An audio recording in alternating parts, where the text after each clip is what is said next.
સુરત શહેર એસઓજીની મોટી કાર્યવાહી, સ્લમ વિસ્તારમાં બોગસ દવાખાના પર તવાઈ।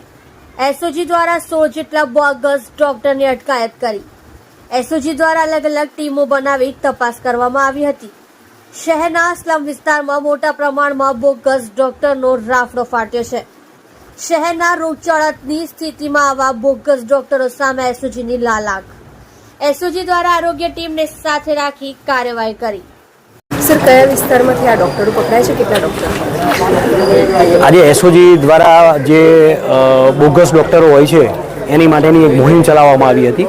એના અનુસંધાને એસઓજીમાંથી 4 અલગ અલગ ટીમો બનાવી અને દરેક વિસ્તારની અંદર ગયા હતા। એમાં પાંડેસરાની અંદરથી જે કોઈ પણ જાતના સર્ટિફિકેટ કે કંઈ પણ વગર, કોઈ પણ ડિગ્રી વગર એવા બોગસ ડૉક્ટરો હતા, એવા 9 ડૉક્ટર અને ડિંડોલી વિસ્તારની અંદરથી 7 ડૉક્ટરોને ત્યાંથી પકડી અને એસઓજી ખાતે લાવવામાં આવ્યા હતા। જ્યારે દવાખાનામાં ગયા કઈ રીતે કન્ડિશનમાં પેશન્ટ હતા કે કેમ અને શું કેટલું કમાઈ લેતા? જ્યારે એસઓજીની ટીમ દ્વારા અમે સર્ચ કર્યું હતું ત્યારે તો જોતા એવું જ લાગતું હતું કે આ હોસ્પિટલ જ છે એવું વાતાવરણ હતું। પેશન્ટોની બી લાંબી એવી કતાર હતી અને એ લોકો જેવી રીતે પ્રોફેશનલ ડૉક્ટર જ હોય એ જ રીતે એ લોકોને ટ્રીટમેન્ટ આપતા હતા।